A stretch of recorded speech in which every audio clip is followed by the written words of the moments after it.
All right, so now that we have a good handle on what Markovnikov's rule is, to understand why it works, it's important to learn a little bit more about the structure and stability of the carbocations and about the general nature of the reactions and the transition states. So the first thing that we'll talk about would be structure. So in terms of the stability of the carbocations, where are things at? Now, carbocations, recall from chapter 1, they are planar. That means they are completely flat. Each of these is flat. All three hydrogens are in the same plane, for instance. That's what planar would mean. What that reflects then is that this p orbital, which does not contain any electrons, is the vacant p orbital, okay? And thermodynamic measurements indeed show that the stability of the carbocations increases with the increasing substitution. So what that means is that the tertiary carbocation is going to be most stable, followed by the secondary, followed by the primary or the methyl.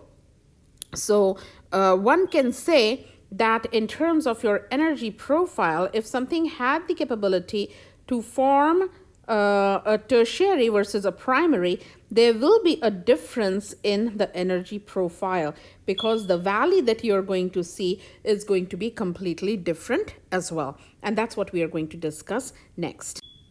Now, one way of determining the carbocation stability is to measure the amount of energy required to form the carbocation by dissociating the corresponding alkyl halide. What that means is that if you have an alkyl halide, let's say Rx, and if you want to dissociate that as R plus and X minus, okay, the amount of energy that will be required to form this carbocation, by measuring that, you would be able to talk about the stability of that carbocation. So in general, what is seen is that the tertiary alkyl halide, they dissociate to give the carbocations much easily, much more relatively easily as compared to, so the rate of that reaction is way faster than your secondary, than your primary, and so on and so forth. And that can be attributed to the fact that when you're looking at the tertiary carbocation, notice that in all of them, they are all sp2 hybridized, right? The only thing that is different is that in case of tertiary carbocation, you have three methyl groups surrounding. So while the central carbon is sp2, it is surrounded by sp3 hybridized groups. There are two such groups in case of the secondary, only one such group in case of the primary, and of course none in case of the methyl. We learned about hyperconjugation, and we learned there that due to the induction that is caused by the methyl groups, so because methyl groups can enrich that positive charge, they can send electrons through that sigma bond. Essentially, they will delocalize this positive charge. And so notice how that blue color, which is what is indicative of the depleted electrophilic carbon, that is the smallest in case of the tertiary carbocation because the charge has been spread. Anytime the charge is spread, we say that that's a greater stability. Anytime the charge is localized on one atom, we say that it is going to be super duper reactive, right? So one way to think about that would be if you look at the carbon which holds the positive charge, and if you look at what is connected to it, you know that this carbon is sp3 hybridized, right? And your hydrogen is, of course, S. There's no hybridization there. And the CH2 is pretty much planar. And what you have is the p orbital, which is empty in this case. So the CH2s that you have, that's the planar structure. And what we are saying is that this shared electron system that you have between the CH bond, that is going to now contribute, which is why, remember, we called it the no bond resonance. So even though you don't have a formation of a formal bond, there is an added electron pair, which is what we are calling induction or inductive effects. So electrons from a relatively larger and more polarizable alkyl group are shifting towards the neighboring positive charge more easily than the electrons from your hydrogen. And so more is the number of alkyl groups that are attached to the positively charged carbon, more electron density shift is there, and more inductive stabilization is going to take place. This also can loop in the sp3, sp2 linkages that we talked about when we talked about the stability of alkenes. Your carbocation is sp2 hybridized. Your alkyl groups are sp3. So more is the number of the sp2, sp3 linkages. Greater will be the stability, again, because of that induction that is sent by that very polarizable alkyl group. So far what we have learned about electrophilic addition reactions is that whenever electrophilic addition reactions take place, in case of an unsymmetrically substituted alkene, so a great example for that was the 2-methylpropene, and that will give rise to, when the reaction takes place, that does give rise to the more substituted carbocation that forms faster than the less substituted. So that's what we said, that this tertiary is going to be way faster, fast forming as compared to the less substituted one. And the one which gets formed fast is the one that will give us the product. And also the more highly substituted carbocation is more stable. So in this particular case, not only was it fast forming, it was also the more stable one. And it is more stable because of the inductive effects and the hyperconjugation that would be seen in that particular carbocation. And so two words that come to mind which I want to remind you of are the kinetic and the thermodynamic products. Remember from the last chapter that when you have your energy profile and you have the possibility of two compounds, let's say, that or two products that could get generated, the one that is lower in energy, so you look at the product to determine that, the one that is more stable is going to be your thermodynamic product. On the other hand, the one that requires the lower activation energy, which is the fast forming one, that's going to be your kinetic product. So recall those ideas from previous chapters, that as you measure energy profile, and if you have the capability that a certain molecule could go through two different reaction pathways, then the one which is fast forming, since it's fast forming, it's called as kinetic product, because the activation energy is going to be lesser to get there. And the one that forms the more stable product, that is called as the thermodynamic product. In the next couple of minutes, we are going to dwell on how these 2 points are related to each other. So in other words, why does the stability of the carbocation intermediate affect the rate at which it's formed? And how can we use that to determine the structure of the final product? I mean, after all, the carbocation stability is essentially a measure of the delta G. But the reaction rate is typically connected to the delta G double dagger, right? That's what I just told you. The activation energy, or the delta G double dagger, essentially helps us in determining the kinetic product. On the other hand, delta G0 is going to help us in determining which one is your thermodynamic product. So the two are two separate things. These are not directly related. And so one thing that needs to be kept in mind is that the transition state, and when I use the word transition state, this is when the bond formalization has not formalized. You haven't really formed a bond. The carbocation has not gotten generated. That's like a high energy peak. That is a transient scenario. It cannot be examined for that matter. Even intermediates for that matter get formed and then they get used up in a subsequent step. So transition states, which are high energy molecules or high energy complexes, are not really isolatable that you would be able to examine them. And so there is no simple, really like a quantitative relationship between the stability of the carbocation and the rate of formation.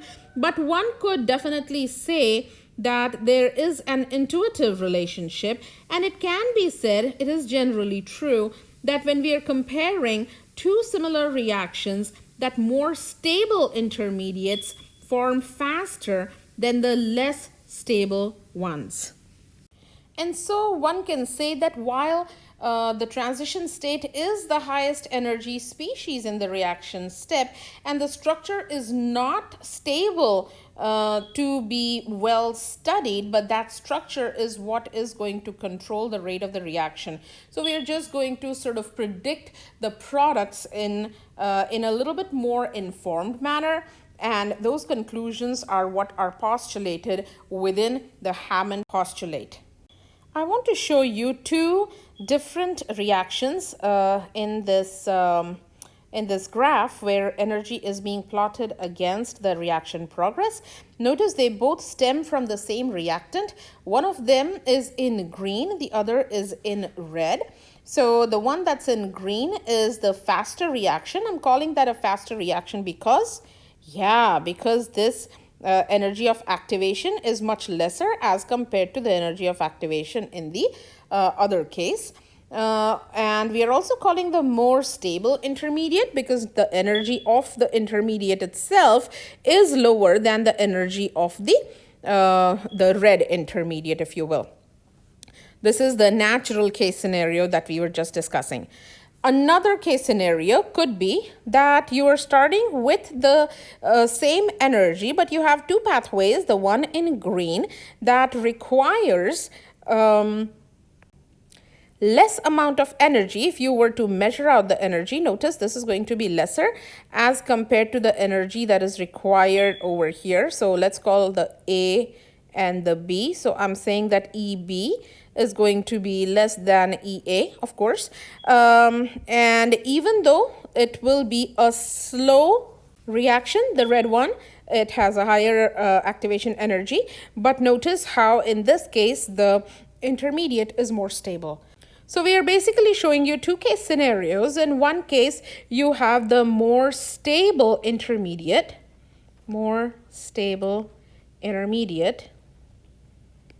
is the faster forming. And you have another one in which we had the more stable, which was the slower forming. So those are sort of our two case scenarios. Now, since transition states essentially basically just represent the energy maxima, and they are high energy activated complexes, they're transient, so they will immediately go to the next more stable species. In case of our mechanism that happens to be the intermediate, we actually cannot measure out many things, and so Hammond postulate says that we can only get an idea. That's why I called it intuitive earlier. And you can do that on the basis of whether the reaction is endergonic or whether the reaction is exergonic. So for example, if you have the first graph that you're looking at, that is an endergonic reaction. Absolutely. Notice how the product is pretty close to the transition state. So it's closer to the transition state as compared to the reactant. On the other hand, if you look at the other reaction, which is exergonic, notice how your reactant and the transition state are closer in energy as compared to the product. So what Hammond postulate suggests that since the transition state is closer energetically to the product in case of the endergonic reaction, we can make a natural assumption that it's closer structurally as well to that particular molecule. In other words, the transition state for an endergonic reaction resembles the product of that step. And if you were to apply this to an exergonic reaction, you would say that since the transition state resembles the reactant energetically, it also would resemble that by structure for the reactant for that step. So Hammond postulate as a postulate essentially says that the structure of the transition state, which by the way we have not been able to study, so it's kind of like a hypothetical scenario that will resemble the structure of the nearest stable species. It would be the reactant if it was an exergonic reaction. It would be the product if it was the endergonic reaction. So you might be wondering, how does the Hammond postulate apply to electrophilic addition reactions? And no, since the formation of these carbocations by protonation of the alkene is an endergonic step. So the reaction that we are studying, which is you have your alkene, you're treating that with HBr, and we are saying that it's going to form, it's going to undergo the protonation, it's going to go through, give you a carbocation, right? We are not writing the transition state again, but we rather write the intermediate as a part of the mechanism. And so since the transition state, so this is known that this is an endergonic step. Endergonic step. How do I know that this is the endergonic step? Because remember, this was the rate determining step. The first step always requires that energy barrier, that activation energy. So it always will have this first endergonic reaction, first absorption of energy. So this is where the reactants are. Here's your energy. Here is the reaction progress. And here is my intermediate. I'm going to just call it I. All right. So any factor that stabilizes the carbocation will also stabilize the transition state. And so if increasing the alkyl substitution increases the carbocation, it also will stabilize the transition state and hence would lead to a faster reaction. So remember how we were comparing how your given alkene will have the potential to form two reactions, one where you get the primary carbocation, the other where you have your tertiary carbocation. Tertiary carbocation forms fast because it has the presence of the alkyl groups. And those alkyl groups are stabilizing the carbocation. And because Hammond's postulate says that, hey, we would be able to go on top of this energy hill much quicker because we will be able to go down the slide much easier. Hence, that's the route that we should pursue. That's the route that we should follow. And so, in other words, more stable carbocations, they will form faster because of their greater stability. That is reflected in the low energy transition state. You can, so going back to your sort of takeaway, that if this energy, the activation energy, if that value is less, sometimes also called as the delta G double dagger, if that value is less, that's your kinetic product again.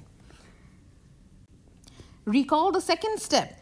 The second step goes through the reaction and it is actually exergonic. So it goes like this, where the intermediate actually begins, it serves as the reactant. It goes through the TS2 and then you get your products at the end of the day, right? So your transition state in this case is going to now start resembling your reactant or your intermediate that you have.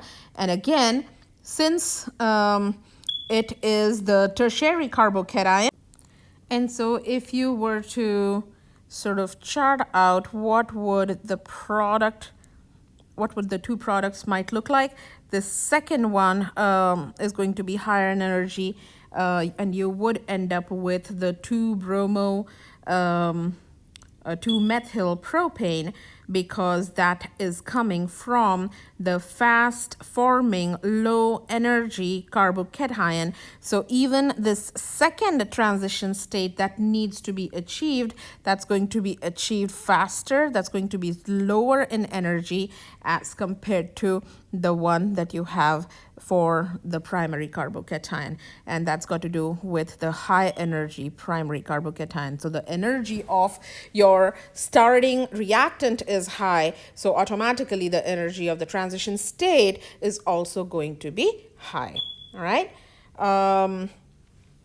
let's take a quick takeaway. Our normal expectation is going to be that faster reaction will give typically a more stable intermediate, and depending on whether that reaction is endergonic or exergonic, if it is endergonic, then you are going to see the stability, so the energy profile and the structure of that transition state in accordance to the stability of that product, aka the intermediate for the overall reaction, which is what we are seeing here. Faster reaction is forming the more stable carbocation much faster, and so that second step, if you will, when that has to take place automatically, is way higher in energy as compared to the primary carbocation.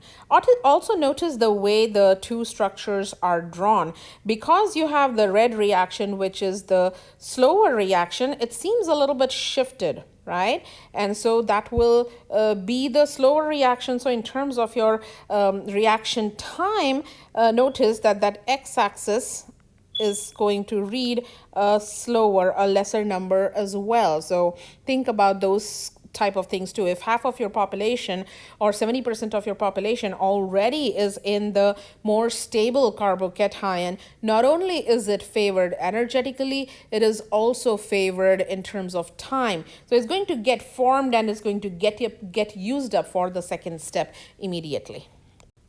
That brings me to the last component of this chapter, which is a shift, a 1,2-hydride or a 1,2-alkyl shift, which will typically be seen if a carbocation gets generated. So the carbocation that you get is not, this is not a what you get is what you get type scenario. The molecule always is going to seek, it always is going to look for the most stable carbocation possible. So over here, I'm showing you a reaction where we have 3-methyl-1-butene. So I'm going to just number that. That's my 3-methyl-1-butene. I'm treating that with HCl and I'm getting two products. So of course, mechanistically speaking, one can envision that the double bond is going to attack the H plus, Cl is going to leave, which is what we are showing here. You have a choice. You can either get a secondary carbocation or you could get a primary carbocation. And I'm not even going to consider the primary carbocation because this is too energetically demanding, right? So we are not even going to spend the time on that. But if you have this secondary carbocation, and to that, if the Cl negative just kind of attacks, then you get the molecule that you desire. Pretty easy peasy. On the other hand, we are seeking to make another molecule in which we have the Cl right next to the carbon. So Cl is adding on to that carbon which holds the 2-methyl. So that's position 3. So my question is, what just happened, right? So let's take a look at what happened. So once you get your secondary carbocation, because that is not the most stable species, what's going to happen here is the hydrogen along with its 2 electrons, so all of it, the whole 9 yards, the atom and the 2 electrons is going to shift. So as that shifts, it leaves behind the positive charge at a tertiary center. The hydrogen has shifted to position 2, so it's kind of happy. Now you might say, well, why did the shift not take place from the other side? Because if it would have occurred from the other side, you would have gotten a primary carbocation. And things will never go from a more stable to less stable case scenario, but rather they will move in the opposite direction, right? So once the tertiary carbocation gets generated, now the Cl is ready to rock and roll, attack at the tertiary carbon, and you get the other 50% of the yield. Now you might ask, well, how do I know when do I have to do the shift? Well, today onwards, whenever you get carbocation, ask yourself, is this the best carbocation that you have? Or could it go through a rearrangement? A shift, a 1,2 hydride shift, is nothing but a rearrangement. So you have to keep that in mind. And a rearrangement could take place through a 1,2 hydride shift. It sometimes could also happen through 1,2 methyl shift. Now I would say that 1,2 methyl shifts are kind of rare because you have to move an entire carbon with 3 hydrogens and the electrons. That's going to be difficult. But if it has to happen to get a more stable carbocation, it will. So what you need to keep in mind thinking about these things is that each of these bond movements is going to come with an energy tax, as I would call it. And if that energy tax is paid, aka the carbocation you're going to get is going to be more stable, do it. Show the rearrangement. On the other hand, if it doesn't, don't worry about it. So you can't just show rearrangements left, right, and center. I would say 1,2 hydride shifts are pretty common, but the methyl shifts are not as much. Let's put it together for ourselves to see if it makes sense to us. So let's say I have here, maybe that's my alkene, and I want to treat it with HCl and ether. And I'm going to make a box this time. And I'm going to call it initial carbocation. I'm going to show some kind of a rearrangement happens. I'm not going to give you the name. And I'm going to just say that it causes to form most stable carbocation. And then we'll say that the Cl minus is going to attack, and you have to give me the final product. At this point of time, pause me, because I have shown these arrows left, right, and center a gazillion times. So pause me and draw out yourself and see if that makes sense with what I draw. The first carbocation you should be drawing should be the secondary, not the primary. It should be at position 2 and position 2 alone. It can go through, because this is right next door to a third position, which is a tertiary position. This can go through a 1,2 hydride shift. That means the entire hydrogen and the 2 electrons are going to move at position 2. That's going to give a tertiary carbocation, which is where the Cl is going to attack.